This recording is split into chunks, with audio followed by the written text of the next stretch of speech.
नमस्कार, उत्तराखंड प्राइम देख रहे हैं आप। आपके साथ मैं हूं प्राची पाराशर। शुरुआत करेंगे जम्मू कश्मीर में आतंकियों से मुठभेड़ में शहीद हुए उत्तराखंड के दोनों शहीद जवान के पार्थिव शरीर उनके पैतृक घर पहुंच गए हैं। जवानों के पार्थिव शरीर विमान से जौलीग्रांट एयरपोर्ट पहुंचे, जहां सैनिक कल्याण मंत्री गणेश जोशी ने दोनों शहीदों को श्रद्धांजलि दी।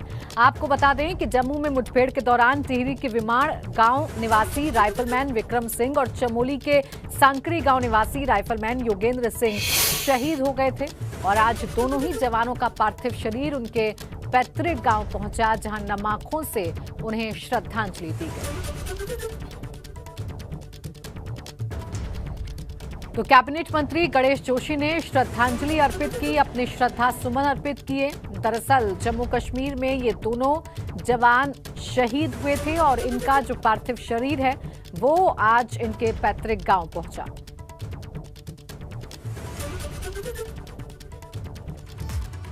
वहीं टिहरी का एक और जवान मिसिंग है। टिहरी के रामपुर का सूबेदार अजय रौतेला मिसिंग है। जवान के परिजनों को गांव के आसपास के सैनिकों ने सूचना दी है। हालांकि अभी तक सेना की तरफ से कोई आधिकारिक पुष्टि नहीं की गई है। अजय रौतेला जुलाई में 1 महीने की छुट्टी पर घर आए थे। वो 17वीं गढ़वाल राइफल्स में तैनात थे।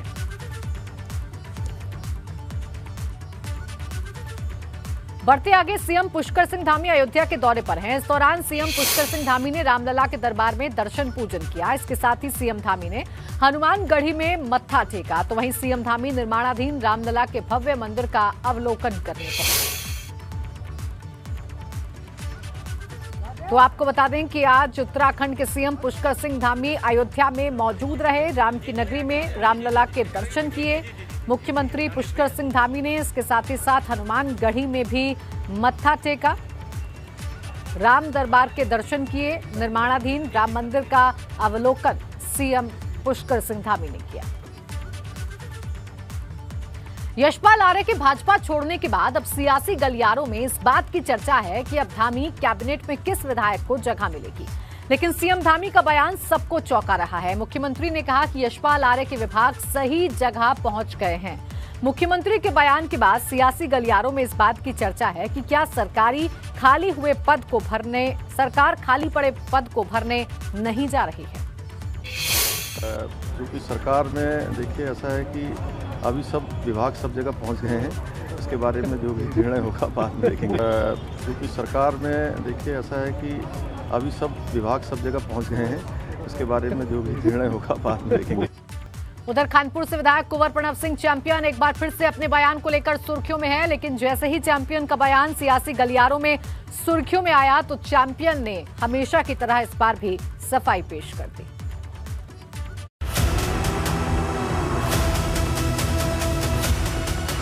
भारतीय जनता पार्टी का कार्यकर्ता था, कार्यकर्ता हूं, कार्यकर्ता रहूंगा। खाली बीजेपी से पहचान नहीं है मेरी, माफ करिएगा। कुछ दिनों से पहचान है मेरी। खानपुर से विधायक कुंवर प्रणव सिंह चैंपियन के 2 बयान सुनिए। कभी वो कहते हैं कि उनकी पहचान खुद से है, तो कभी कहते हैं उनकी पहचान भाजपा से है। सोशल मीडिया पर चैंपियन का एक बयान वायरल हो रहा है, जिसमें वो कह रहे हैं कि पार्टी से ज्यादा उनकी अपनी पहचान है। मुझे किसी में मतलब नहीं है। मैं खाली बीजेपी का मत समझिए मुझे। मैं Asian heavyweight champion, national champion, IFS qualified, वीर गुर्जर लंढौरा रियासत का राजा हूं। खाली बीजेपी से पहचान नहीं है मेरी, माफ करिएगा। कुछ दिनों से पहचान है मेरी। वायरल वीडियो पर चैंपियन सफाई दे रहे हैं। वो कह रहे हैं कि उन्हें इस बात पर गर्व है कि वो भाजपा में है। मैंने ये कहा कि मेरी राजनीतिक पहचान 100% भारतीय जनता पार्टी से है। भारतीय जनता पार्टी का कार्यकर्ता था, कार्यकर्ता हूं, कार्यकर्ता रहूंगा। बयान पर सियासी गलियारों में चर्चा हुई तो अब चैंपियन सफाई दे रहे हैं कि उनके कहने का कुछ और मतलब था। मुझे किसी में मतलब नहीं है। मैं खाली बीजेपी का मत समझिए मुझे। मैं Asian heavyweight champion, national champion, IFS qualified, वीर गुर्जर लंढौरा रियासत का राजा हूं। खाली बीजेपी से पहचान नहीं है मेरी, माफ करिएगा। कुछ दिनों से पहचान है मेरी। मैंने कहा था कि राजनीतिक पहचान मेरी भाजपा से है। हाँ, सामाजिक पहचान मेरी अपनी अलग है।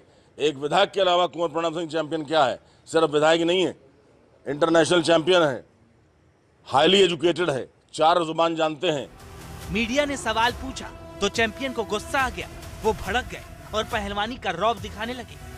किसी भी सब्जेक्ट में आप मुझसे बहस करिए भाई साहब, पहलवानी में तो आपका वजूद ही नहीं है मुझसे लड़ने का। लेकिन शैक्षिक योग्यता में आप आइए ना, आप पॉलिटिकल साइंस से हैं, आप इकोनॉमिक्स से हैं, आप हिस्ट्री से हैं, आइए बहस करते हैं। अभी कुछ दिन पहले ही चैंपियन का एक ऑडियो वायरल हुआ था, जिसमें वो अपने ही पार्टी के विधायक के साथ सख्त लहजे में बात करते नजर आए थे। वह इस बयान के बाद चैंपियन फिर से विवादों में घिर गए हैं। एबीपी गंगा के लिए रुड़की से विनीत त्यागी के साथ देहरादून से पंकज राणा की रिपोर्ट। विधानसभा चुनाव करीब आते ही उत्तराखंड में केंद्रीय नेताओं के ताबड़तोड़ दौरे होने लगे हैं। भाजपा के सह चुनाव प्रभारी आरपी सिंह हल्द्वानी पहुंचे। इस दौरान उन्होंने पार्टी कार्यकर्ताओं के साथ बैठक की। बैठक में आगामी विधानसभा चुनाव को लेकर रणनीति पर चर्चा हुई। तो एक तरफ नेताओं के दौरे बढ़े हैं, तो वहीं नेताओं की बयानबाजी भी चुनाव के करीब आते ही बढ़ गई है। अल्मोड़ा विधायक और विधानसभा उपाध्यक्ष रघुनाथ सिंह चौहान ने कहा कि भाजपा सरकार ने 4.5 साल में विकास रोल मॉडल पेश किया है। लगातार काम कर रहे हैं, हमारी सरकार काम कर रही है। हमारे कुशल नेतृत्व, हमारा प्रदेश का नेतृत्व जो है लगातार इसमें मॉनिटरिंग कर रहा है कि काम हो रहा है कि नहीं हो रहा करके। तो इसलिए हम कहते हैं कि हमारे पार्टी ने जो विकास इन 4.5 सालों में किया, ये आज तक कहीं हुआ ही नहीं। मसूरी में आईटीबीपी के 38 जाबाज अधिकारी आज मुख्यधारा में शामिल हो गए। असिस्टेंट कमांडेंट मेडिकल ऑफिसर के रूप में आज 38 जाबाज अधिकारी मसूरी आईटीबीपी कैंपस से पास आउट हुए हैं, जिनमें 24 युवा पुरुष और 14 महिला अधिकारी हैं। मुख्य अतिथि के रूप में डीजी आईटीबीपी संजय अरोड़ा पहुंचे और परेड की सलामी ली।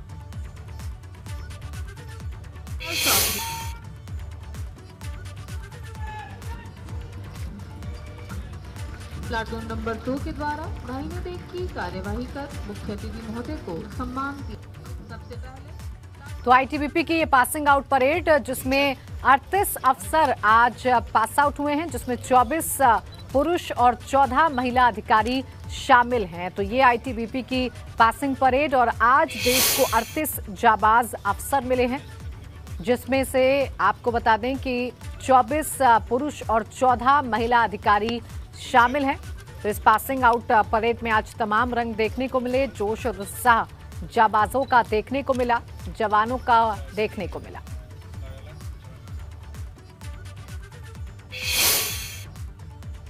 बचपन से ही देख रहा हूँ, जैसे देखा है सब पापा भी यूनिफॉर्म में है, नाना जी भी थे, और मेरे ब्रदर इन लॉ भी हैं, यूनिफॉर्म धारी हैं। तो एक घर में ऐसा माहौल रहा है सुबह, एंड उसको ही देखते हुए एक मोटिवेशनल हर किसी से मिला। यमुनोत्री धाम के कपाट बंद होने की तारीख तय कर दी गई है। 6 नवंबर को 12:15 पर यमुनोत्री धाम के कपाट शीतकाल के लिए बंद कर दिए जाएंगे। इस दौरान मां यमुना की उत्सव टोली यमुनोत्री से रवाना होकर अपने शीतकालीन प्रवास और मायके खरसाली खुसीमठ पहुंचेगी, जहां शीतकालीन मंदिर में मां यमुना की पूजा अर्चना होती रहेगी।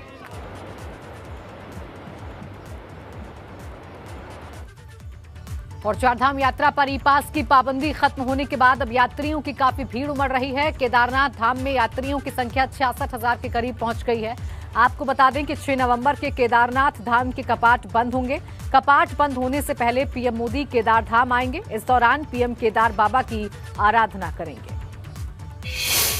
पहले चरण के जो काम लगभग 250 करोड़ तक की योजनाएं जो हमारी पूरी हो गई है, उनका सबका लोकार्पण होना है। शंकराचार्य जी की समाधि का भी लोकार्पण होना है। इसके साथ साथ जो वहाँ पर जो सुरक्षा दीवार लगी है उसका भी, और जो वहाँ पर घाट बने हैं उन घाटों का भी लोकार्पण होना है। साथ साथ में जो हमारे तीर्थ पुरोहितों के आवास बने हैं उन सबके, इसके अलावा सब मिला के 250 करोड़ के लोकार्पण है, और नेक्स्ट चरण के लगभग 150 करोड़ की जो है योजनाओं का शिलान्यास है। यात्रा शुरू होने से लेकर अब तक चारों धामों में 1,30,000 यात्री दर्शन के लिए पहुंच चुके हैं। सरकार की कोशिश है कि इस बार शीतकाल के दौरान भी यात्रा को सुचारू रूप से चालू रखा जाए, जिससे श्रद्धालु चारधाम यात्रा पर आ सके। विंटर टूरिज्म को भी बढ़ावा दे रहे हैं। हमने कहा कि जैसे यमुना माई जो है उसकी शीतकालीन पूजा खरसाली में होती है, गंगा माई की पूजा मुखबा में होती है, भगवान केदारनाथ की शीतकालीन पूजा ऊखीमठ में होती है, और भगवान बद्री विशाल की पूजा पांडुकेश्वर और जोशीमठ में होती है। तो मेरा मानना यह है कि शीतकालीन टूरिज्म से शीतकालीन पूजा का लोग लाभ ले सकेंगे, औली की बर्फबारी का लाभ ले सकेंगे। और केदारनाथ यात्रा पर आ रहे श्रद्धालुओं के लिए पुलिस और एसडीआरएफ के जवान देवदूत बनकर आगे आ रहे हैं। तीर्थयात्रियों की मदद में जवान रात दिन जुटे हुए हैं और तत्परता से रेस्क्यू कर रहे हैं। गौरीकुंड से केदारनाथ पैदल मार्ग पर यात्रियों को काफी दिक्कतें पेश आ रही हैं। तस्वीरें हम आपको दिखा रहे हैं। देखिए, एसडीआरएफ के जो जवान हैं वो देवदूत से कम नहीं इस वक्त, क्योंकि जो यात्री इस दुर्गम रास्ते में परेशान हो रहे हैं उनकी मदद के लिए ये जवान आगे आ रहे हैं। और हरिद्वार में गंग नहर को बंद कर दिया गया है। अब गंग नहर 4 नवंबर को खुलेगी। गंग नहर को 20 दिन के लिए वार्षिक मरम्मत और साफ सफाई के लिए बंद किया गया है। हर साल गंग नहर को इसी समय सफाई के लिए बंद किया जाता है। गंग नहर के बंद होने से पश्चिमी यूपी और एनसीआर में पानी की किल्लत हो सकती है।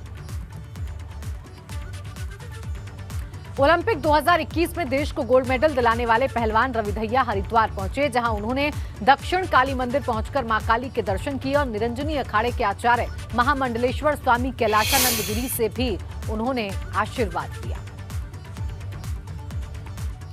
तो काली मंदिर में पूजा अर्चना की है रवि दहिया ने, जो कि ओलंपिक में मेडल जीत कर आए, जिन्होंने देश का नाम रोशन किया। वो पहुंचे काली मंदिर में और पूजा अर्चना की।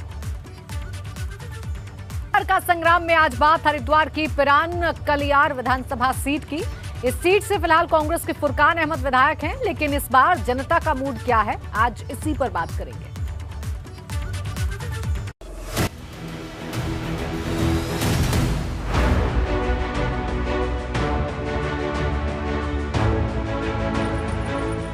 पिरान कलियर सीट 2012 के परिसीमन के बाद अस्तित्व में आई थी।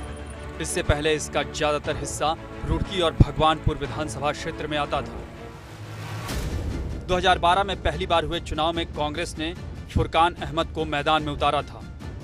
फुरकान अहमद ने पहले ही चुनाव में जीत दर्ज की। 2017 के चुनाव में भी फुरकान अहमद ने जीत का सिलसिला जारी रखा। फुरकान अहमद का कहना है कि 2022 में भी जनता का आशीर्वाद उन्हें ही मिलेगा। चाहे इंटर कॉलेज के मामले हो, चाहे डिग्री कॉलेज हो, कन्या इंटर कॉलेज हो, पुल हो, सड़क हो, किस तरह हमने जाल बिछाए। मान लो हमने क्योंकि विकास या कब्रिस्तानों की बाउंड्रियाँ हो, मंदिर मस्जिद मुरद घाट और मुरद घाट में छतरी, कब्रिस्तानों में बाउंड्री, आपके सामने मदरसों में कमरे, कितने हमने अपने क्षेत्र में काम किया। मगर 2012 और 2017 दोनों ही चुनाव में फुरकान अहमद को विरोधी दलों के प्रत्याशियों से कड़ी टक्कर मिली थी। इस बार बसपा और भाजपा पूरी ताकत के साथ मैदान में उतरे हैं। ऐसे में कहना मुश्किल है कि 2022 में क्या कांग्रेस इस सीट पर फिर से कब्जा जमा पाती है। एबीपी गंगा के लिए कलियर से विनीत त्यागी की रिपोर्ट। और अब आपको दिखाते हैं 2017 में जब पिरान कलियर विधानसभा के लिए चुनाव हुआ था तो नतीजा क्या रहा था। कांग्रेस के फुरकान अहमद की जीत हुई थी, जबकि दूसरे नंबर पर भाजपा के जय भगवान रहे थे। उन्हें हार का सामना करना पड़ा था। तो देखिए, फुरकान अहमद जो कि कांग्रेस के प्रत्याशी थे 2017 में, वो इस सीट पर जीते, जबकि भाजपा के जो प्रत्याशी थे वो दूसरे नंबर पर रहे जय भगवान सैनी। और आइए आपको दिखाते हैं कि विधायक फुरकान अहमद का रिपोर्ट कार्ड क्या कहता है। फुरकान अहमद अपने विधानसभा क्षेत्र की समस्याएं विधानसभा में सही से नहीं उठा पाते हैं। बात एक ये भी है कि भविष्य की विकास योजना को लेकर विधायक के पास विजन की कमी है। शिक्षा और स्वास्थ्य के क्षेत्र में कोई बड़ी उपलब्धि विधायक के पास नहीं है। कोरोना काल में भी लोगों के बीच बेहद कम नजर आए थे विधायक। बेरोजगार युवाओं के लिए विधायक ने कुछ खास काम नहीं किया है।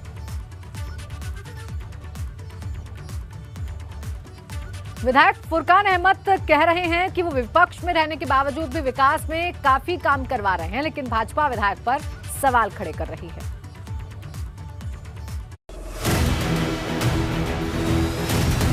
मेरी विधानसभा और मेरी विधानसभा के अलावा जहाँ बीजेपी के सत्ता पक्ष के विधायक, वहाँ जाकर देख लो कि वहाँ सड़कों का क्या हाल है और मेरे क्षेत्र में सड़क कैसी है, कितना विकास हमने अपने बलबूते पे किया है। विकास की स्थिति यह है, उनका तीर्थ स्थान है पिरान कलियर। वहाँ की स्थिति आप देख सकते हो, 10 साल में वहाँ का कुछ नहीं कर पाए वो, तो शेष गांव की क्या स्थिति होगी विधानसभा पिरान कलियर में। सीधा खेत की सड़कें बनाने की वो भी 6-6 महीने बाद टूट रही है, रोडें वो खेत में इधर उधर बनाने की कुछ काम नहीं किया उन्होंने। और अब आपको दिखाते हैं कि जनता का मूड इस बार क्या है और लोग फुरकान अहमद के काम को किस तरीके से देख रहे हैं। रामपुर में भी बहुत अच्छा कार्य कर रहे हैं बाकी जो ये सड़क है इसकी बात चल रही है, इसमें नाले की तैयारी चल रही है, आगे नदी में पुल की पूरी तैयारी हो गई है, जो आगे पुल हाईवे क्रॉस हो रहा है। अभी 1-2 गली आपको और दिखाऊंगा तो अभी भी पानी भरा होगा, यहाँ पर एक फीट तक पानी भरता है। मेन समस्या हमारी यही है, तो हम तो संतुष्ट नहीं है। एक पुल का निर्माण हो रहा है हमारे यहाँ से, पहले लोग किसानों को बड़ी दिक्कत आया करती थी, उसमें जो पुल का निर्माण भी वही करवा रहे हैं। जब बारिश हो जाए यहाँ पानी पूरा भर जा, अब देख लो पब्लिक क्या कहोगी, जो रहने वाले यहाँ क्या कहोगे, मैं ये तो आप भी सोच सको। तो जनता क्या कह रही है आपने सुना। आइए अब आपको बता देते हैं कि कलियर विधानसभा क्षेत्र की जनता के बड़े मुद्दे हैं क्या। दरअसल पिरान कलियर इलाके में शिक्षा और स्वास्थ्य सुविधाओं की काफी कमी है। 2 टर्म से विधायक होने के बावजूद फुरकान अहमद कुछ नहीं कर पाए। दूसरा मुद्दा है कलियर विधानसभा क्षेत्र में सड़कों का, क्योंकि स्थिति बहुत बदहाल है। ग्रामीण इलाकों में पेयजल की समस्या है, यह भी एक बड़ा मुद्दा है। चौथा मुद्दा यह है कि शहरी इलाके में कूड़े का निस्तारण नहीं होने से गंदगी का अंबार है। वहीं पिरान कलियर जैसे धार्मिक स्थल के विकास पर ध्यान नहीं दिया जाता है। तो ये वो बड़े मुद्दे हैं जो चुनाव में प्रभाव डाल सकते हैं।